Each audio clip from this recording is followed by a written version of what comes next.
दूषण नाम का असुर ब्राह्मण के बच्चों को निचोड़कर उनका रक्त पीता। 2 वन है शिव महापुराण में, 2 वनों का वर्णन आता है। एक वन है नंदन वन, एक वन है महाकाल वन। नंदन वन काशी, महाकाल वन अवंतिकापुरी उज्जैन, 2 वन।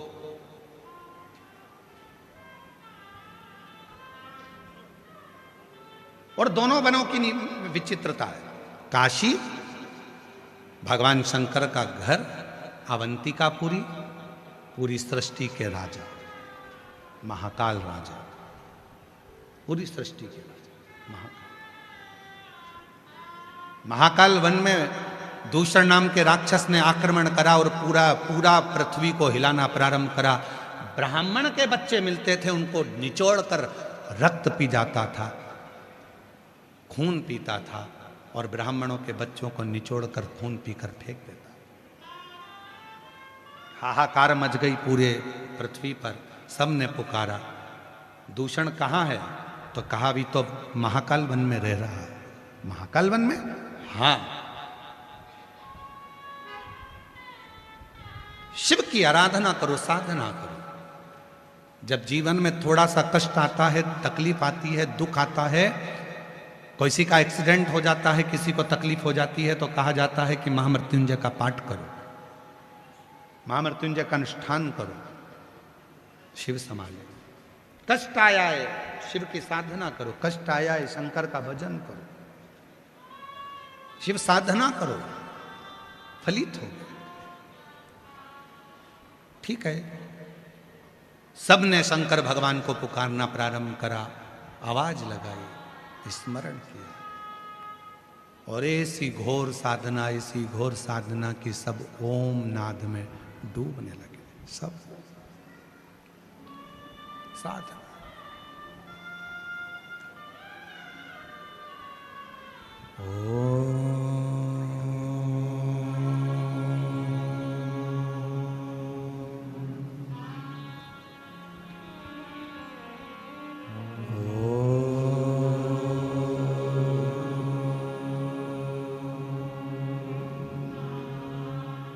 पूरा महाकाल वन, पूरी पृथ्वी ओम के नाद में डूबने लगी। सबने साधना करी, सबने पुकारा।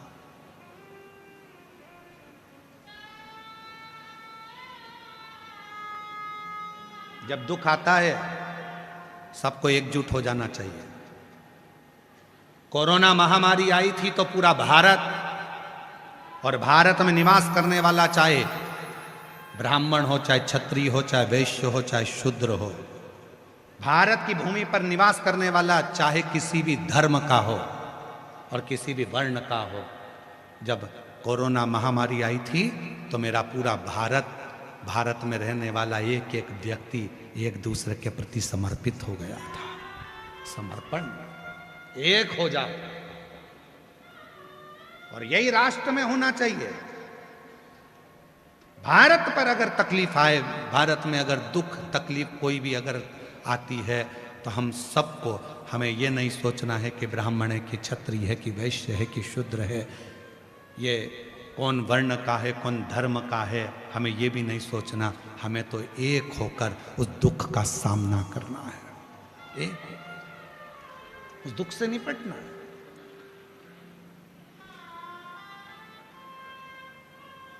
पूरे प्रदेश, पूरी पृथ्वी, सबने ओम का नाद किया उस दूषण नाम के असुर के लिए। जब एक दुख आता है तो उसको मिटाने के लिए सबको आगे आना हो।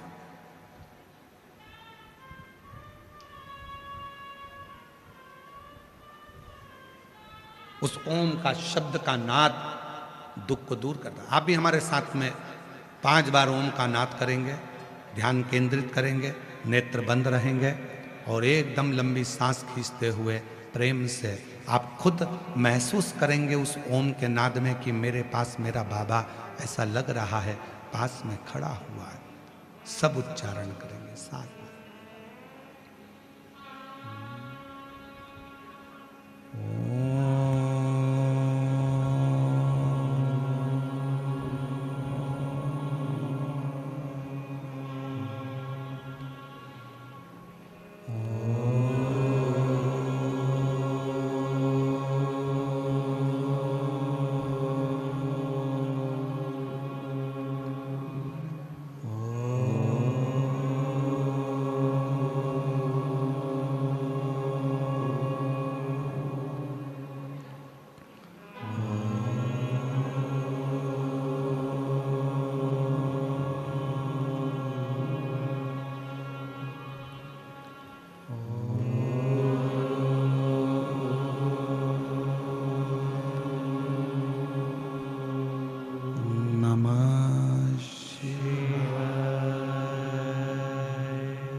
धीरे धीरे अपने नेत्र को खोलते हुए बाबा का स्मरण करें। भीतर का जो दूषण है, भीतर का जो दुख है, मेरा शिव उसे समाप्त करे, उससे प्रार्थना करें। वो दूषण असुर जो ब्राह्मण के बच्चों का खून पी रहा था, कभी कभी हमारे परिवार में, हमारे घर में कोई ऐसा असुर आ जाता है। असुर कोई राक्षस नहीं होता, हमारे विकार, हमारी गलत सोच, हमारी गलत दृष्टि, ये असुर है।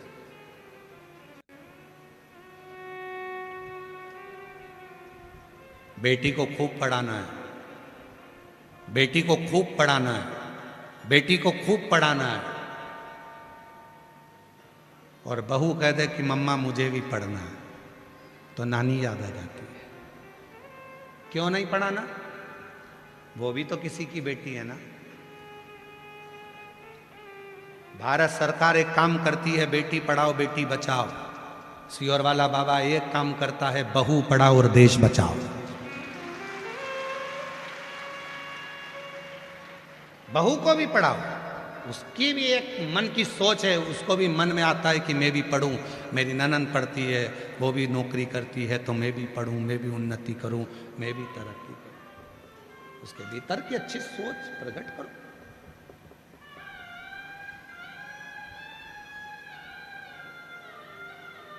दूषण को मारने के लिए पूरी पृथ्वी पर उच्चारण प्रारंभ हुआ, ओम का नाद किया, सबने सत्कार स्वीकार किया। तब शिव जी के पास खबर गई कि वो दूषण को मारना, पर दूषण को तो एक वर है,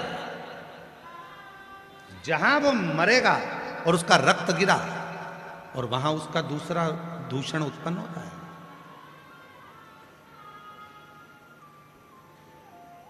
वो दूसरा दूषण उत्पन्न होगा तो और तकलीफ देगा। वो एक दूषण इतना परेशान कर रहा है तो दूसरा दूषण कितना परेशान करेगा।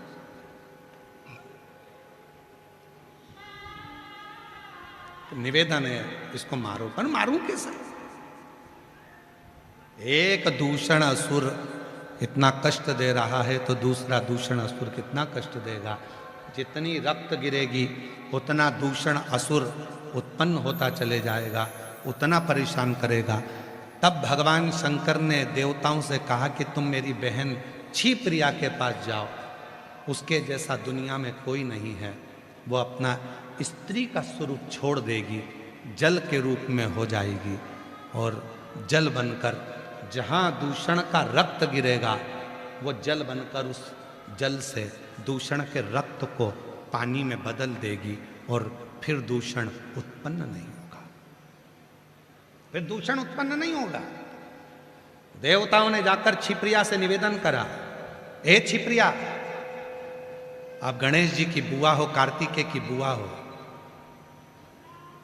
आप मां जगत जननी जगदम्बा की ननंद हो, आप शिव की बहन हो, कृपा करो।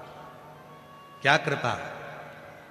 जब भगवान शंकर दूषण नाम के असुर को मारे, दूषण का रक्त नीचे नहीं गिरना चाहिए, उसको पानी से धो देना। क्षिप्रिया ने कह दिया, ठीक है, मैं आऊंगी, जल बनकर आऊंगी। शिव जी से कह दो, जाओ दूषण नाम के असुर को मारे। शंकर भगवान चले गए दूषण नाम के असुर को मारने के लिए।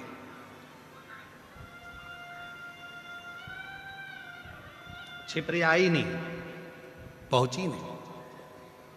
अब बहन थी, अटक गई होगी कहीं, नहीं पहुंची। कभी कभी भाई कह देता, देख मैं तेरे को लेने के ले जाऊंगा तो टाइम पे पहुंच जाना। बहन भाई की झगड़ा इसी बात पे होता है कि वो टाइम पे बुलाए, ये टाइम पे आए नहीं, वो ऐसा बोले, वो सुने नहीं, और फिर दोनों का झगड़ा फोन पर लगने दो, वो इसको गाली दे, वो उसको गाली दे। बहन भाई का झगड़ा ही इसी बात। शिव जी ने दूषण नाम के असुर को मारा, रक्त गिरा। एक दूषण, दो दूषण, तीन दूषण, ऐसे करते करते 84 दूषण उत्पन्न हो गए। उन्होंने जो आतंक मचाना प्रारंभ करा, उन 84 दूषण ने पूरी पृथ्वी डोलने लगी। अब तो हो गया कल्याण, अब करें क्या, कुछ नहीं हो सकता। तब क्षिप्रिया आई। क्षिप्रिया ने कहा, मैं आ गई, क्या करना है?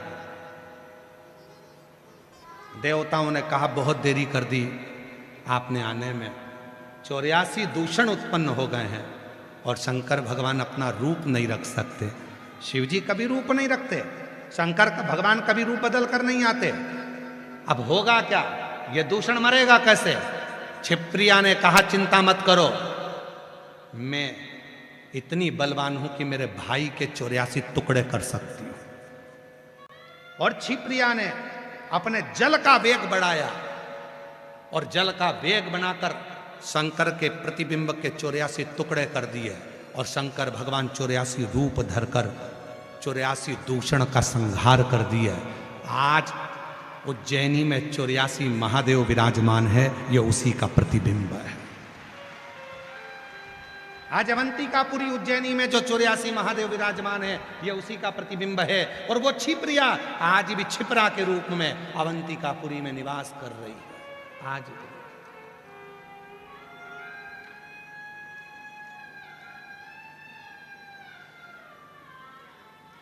इसलिए भारत की भूमि की सबसे बड़ी राखी, भारत की भूमि की सबसे बड़ी राखी अगर कहीं बनती है तो वो देव अधिदेव महादेव महाकाल राजा को बनती है, छिपरिया की।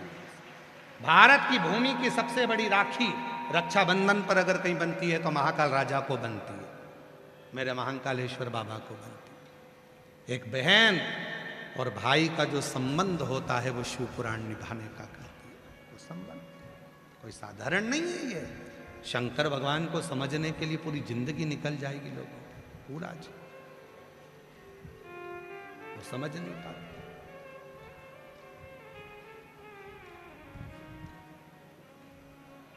मैंने तेरे ही भरोसे बाबा, तेरे ही भरोसे हवा बिच उड़ती जागी बाबा, डोर हथो छड़ीना में कटी जागी। भोले मैं तेरी पतंग, शंभू मैं तेरी पतंग। तो शिव महापुराण की कथा कर रही है। जितने ऊंचे पद पर मेरे देव अधिदेव महादेव बैठे हैं, भगवान शंकर देव नहीं है, महादेव हैं। देवों में भी देव महादेव है, ऊंचे पद पर बैठे हैं, इसलिए वो गंभीर हैं, इसलिए वो सहते हैं दुनिया की आलोचना, दुनिया की गालियां, दुनिया के ताने, दुनिया के अपशब्द। तुम जब ऊंचाइयों पर बैठो तो तुम सहन करना सीख लो।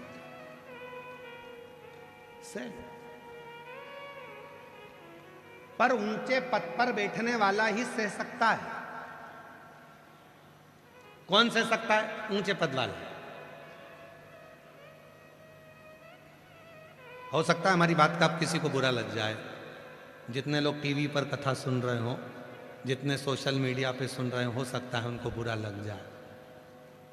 अब लग जाए तो लग जाए, उसमें कोई बड़ी बात नहीं है। पर समझना, जो ऊंचे पद पर बैठ गया, प्रधानमंत्री मुख्यमंत्री के पद पर, बड़े पद पर जो बैठ जाता है, उसको उसकी आलोचना होती है, वो ज्यादा जवाब नहीं देता। कोई कुछ भी कह देता है, वो ज्यादा जवाब नहीं देता, क्योंकि वो इतने ऊंचे पद पर बैठा है। कहाँ प्रधानमंत्री, मुख्यमंत्री, राष्ट्रपति, बहुत बड़ा पद पर बैठा है। और जो छोटे पद पर होता है उसकी आलोचना कोई करके बता दे। अपने ही पास में पार्षद जी रहते हैं, उनकी आलोचना करके बताओ अपने क्षेत्र में, फिर वो पकड़ के ले जाएंगे, प्रसाद दे देंगे। ऊंचे पद पर बैठा इसलिए उसने सहन करा। जो अभी पद पर चढ़ा है, जो धीरे धीरे आगे बढ़ा है, उसकी जब आलोचना होती है तो उसे सहन नहीं होता। लाओ उसको पकड़ कर ले जाओ उसको कमरे में, देव प्रसाद लपक।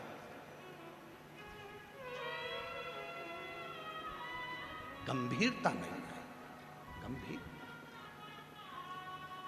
और हुआ, दक्ष प्रजापति ने भगवान शंकर को कितने अपशब्द कहे। हे शिव, मेरी बेटी सती का विवाह तेरे साथ में करा है, मैं तुझे श्राप देता हूं कि तू शमशान में निवास करेगा। शंकर भगवान खुश हो गए, मेरे ससुर जैसा दुनिया में किसी का ससुर नहीं होगा। प्लाट भी दिलाया तो ऐसी जगह दिलाया जहां कोई कब्जा ही नहीं करेगा। मेरे ससुर जैसा दुनिया में कौन ससुर होगा। मेरे ससुर ने कहा शिव मैं तुझे श्राप देता हूं, तू शमशान में निवास करेगा। शंकर भगवान ने सोचा इतनी जोरदार जगह, इतनी सुंदर जगह, इतनी अच्छी जगह, इससे बढ़कर और क्या होगा, जहां कोई कब्जा ही नहीं करने वाला, जहां कोई विवाद करने ही नहीं आएगा, शांति से रहेगा। और जहां दक्ष प्रजापति ने शंकर भगवान को श्राप दिया था शमशान में निवास करेंगे, शिव शमशान में रहते हैं। और शमशान कोई साधारण जगह नहीं है। पैसे वाला करोड़पति भी मरता है तो बांस पर, बांबू पर, सफेद कपड़े में, लाल कपड़े में जाता है। और गरीब भी मरता है तो बांस पर, सफेद कपड़े में, लाल कपड़े में जाता है। कोई करोड़पति, मुझे तो नहीं लगता कि जयपुर में कोई करोड़पति मरा हो, या बहुत बड़ा कोई राजा महाराजा, कोई बहुत बड़ा पद वाला मरा हो तो उसको डनलप के गद्दे पर ले गए हो। बोलो बोलो, लेकर गए क्या? पैसे वाला मरा तो भी बांस पर गया, गरीब मरा तो भी बांस पर गया, पैसे वाला मरा तो भी सफेद कपड़े में गया, और गरीब मरा तो भी सफेद कपड़े में गया। वहां जाने के लिए ऊंची और नीची बात नहीं, वहां तो सबकी शान सम है, इसलिए उसका नाम शमशान है। वहां सबकी शान सम है, अमीर भी है तो लेवल का, गरीब भी है तो लेवल का। शंकर के दरवाजे पर जो आता है उस सब बराबर शान का है, इसलिए उसका नाम शमशान है। सम सबकी शान बराबर है, कोई बड़ा नहीं, कोई छोटा, कोई बड़ा। आए हो, श्राप दिया दक्ष प्रजापति ने शिव जी को। शंकर भगवान कुछ नहीं बोले क्योंकि पद ऊंचा है। जो ऊंचे पद पर बैठता है वो जवाब नहीं देता, इंतजार करता है, रुको समय आएगा जवाब दिया जाएगा, अभी जरा शांति रखो, टाइम आन दो, जरा इंतजार करो, चुप रहो, बैठे रहो। गंभीरता चाहिए बड़े वाले में, और शंकर जी गंभीर रहते हैं, मौन रहते हैं। और वही हुआ। थोड़े समय के बाद दक्ष प्रजापति ने जब एक अनुष्ठान रखा और उस अनुष्ठान में इंद्र को कुछ कह दिया तो इंद्र तो लड़ने बैठ गया।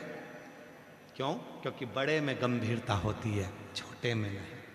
शिव चुप रह गए श्राप मिलने के बाद भी, पर इंद्र चुप नहीं रह पाए कुछ कहने के। इंद्र नहीं रहे।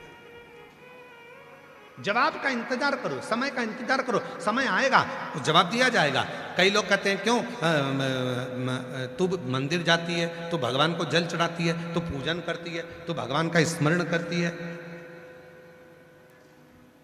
तू भगवान की भक्ति करती है, इसके बाद भी तेरे पास में इतना दुख है, तेरे को इतना तकलीफ है। महाराज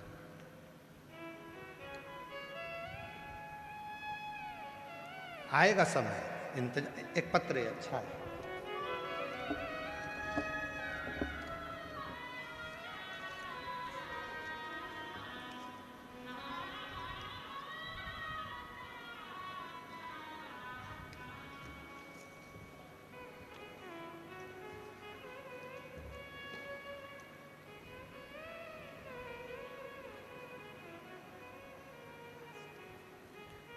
मेरा नाम मनीषा नागर है, पति का नाम मुरली नागर है, निवासी ग्राम बम्बूली, तहसील नेनवा, जिला बूंदी, राजस्थान से है। गुरुजी, भोले बाबा की महिमा का मैं क्या गुणगान करूं, एक लोटा जल का क्या बखान करूं। हमारी शादी को 11 साल हो गए थे, लेकिन हमें संतान का सुख प्राप्त नहीं हुआ।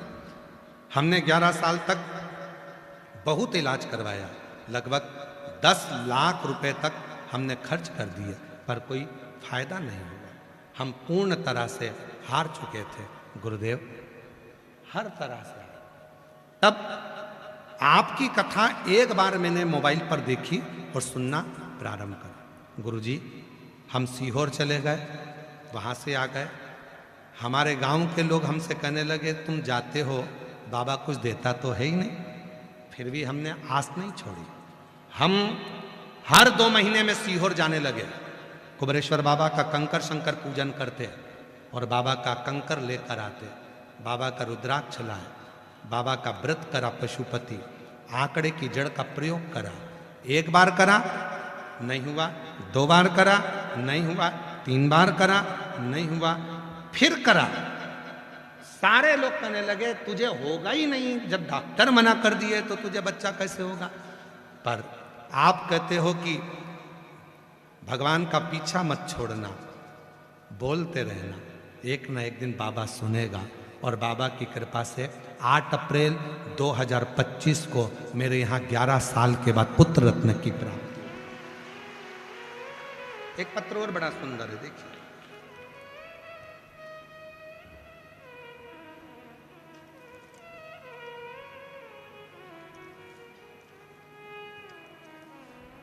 मेरा नाम बंटी रावत है। कहीं बैठे हो बंटी रावत जी? मेरा नाम आप ही है, आ जाइए, आ जाओ। मेरा नाम बंटी रावत है। मेरे पति का नाम सुरेश रावत है, निवासी चोमू। मेरे 2 साल से ब्रेन हेमरेज हुआ है।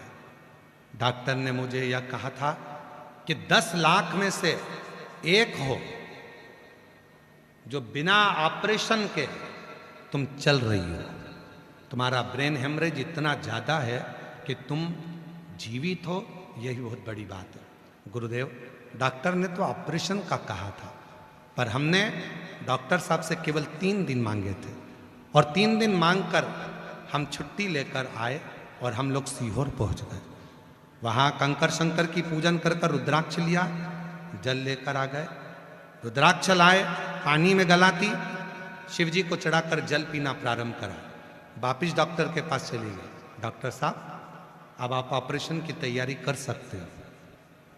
डॉक्टर ने फिर जांच करी तो कहा 28 दिन की गोलियां देकर देखते हैं, हमें लग रहा है कि तुम्हें थोड़ा सुधार है। 28 दिन की गोलियां देते हैं।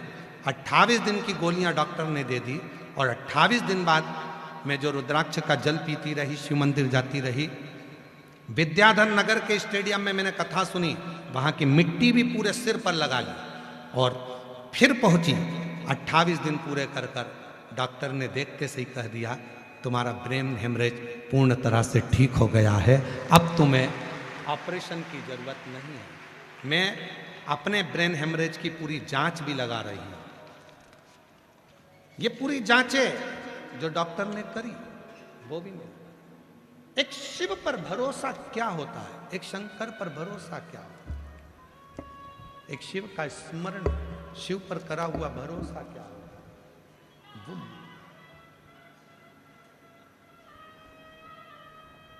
ऐसे दयालु नाथ से रिश्ता बनाए, ऐसे दयालु नाथ से रिश्ता बनाए, मिलता रहेगा आपको जो कुछ भी चाहिए, मिलता रहेगा आपको जो कुछ भी चाहिए। ऐसा करिश्मा होगा जो हुआ कभी नहीं, ऐसा करिश्मा होगा जो हुआ कभी नहीं। मांगा है भोलेनाथ से वरदान एक ही, मांगा है भोलेनाथ से वरदान एक ही। तेरी दया बनी रहे जब तक है जिंदगी, तेरी दया बनी रहे जब तक है जिंदगी। मांगा है भोलेनाथ से वरदान एक ही, मांगा है भोलेनाथ से वरदान एक ही। कैसी कृपा करेगा, कब कृपा करेगा, कोई भरोसा नहीं। उसकी कृपा कितनी है, कितनी दया करता है वो, कितनी करुणा करता है, ये कोई नहीं जाने। पत्र देखिए आप लोग जरा, पत्र का अंदाजा लगाओगे। हमें उम्मीद नहीं थी कि जयपुर में इतने पत्र जाएंगे, ये सोचने वाली बात है। कितना पत्र जिन भक्तों को भगवान ने दिया, उन्होंने पत्र में लिखकर भेज दिया। पत्र देखिए, एक इधर खड़े हो, पत्रों का दर्शन करिएगा, देखिए। एक यहाँ खड़े हो जाओ, इसको पकड़ने। चैनल वालों से निवेदन है, पत्र जरूर दिखाना, दिखे कि मेरे भोले बाबा ने कितनों को दिया है और कितना कितना दिया है। और पत्र पढ़ते नहीं है, इतने पढ़ नहीं पाते। मांगा है भोलेनाथ से वरदान एक ही। पकड़ो। मांगा है भोलेनाथ से वरदान एक ही। भोलेनाथ से पकड़ वरदान इस साइड है, राम इस साइड। मांगा है भोलेनाथ से वरदान एक ही। मांगा है भोलेनाथ से वरदान एक ही। तेरी कृपा बनी रहे जब तक है जिंदगी। तेरी कृपा बनी रहे जब तक है जिंदगी। और पत्र आज के पढ़ने के, भोलेनाथ से वरदान एक ही।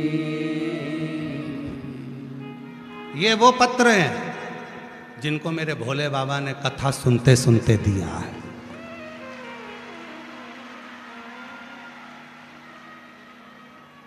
और भीलवाड़ा की तैयारी रखना, 3 महीने का इंतजार मेरा शिव नहीं करता। आप में से ना जाने कितने होंगे जिनकी झोली और गोदी मेरा बाबा भीलवाड़ा से पहले भर देगा और बुलाकर पत्र लिखवा। ये वो शिव है।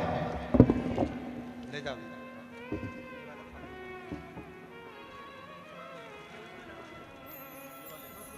ये उठा लो,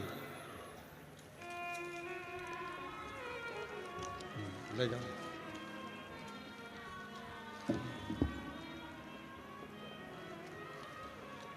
मांगा है भोलेनाथ से वरदान एक ही।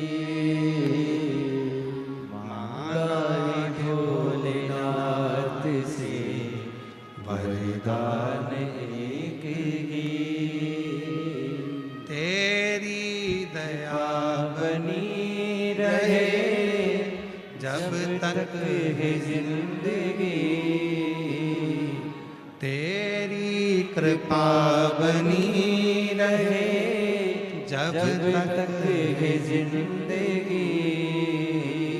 मांगा है भोलेनाथ से वरदान एक ही। शिव देता तुम्हारा एक लोटा जल, तुम्हारी शंकर भगवान की अविरल भक्ति, और बैठे हो धूप में,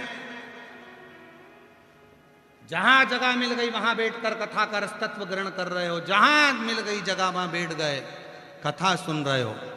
आरती होगी, बाद में यहां से उठकर वहां की मिट्टी को अपने शरीर पर लगाकर प्रणाम कर कर जब जाते हो, तो तुम अकेले नहीं जाते। कंकर के रूप में, मिट्टी के रूप में, कण कण के रूप में मेरा शंकर तेरे घर तक पहुंचकर तेरा दुख मिटाता।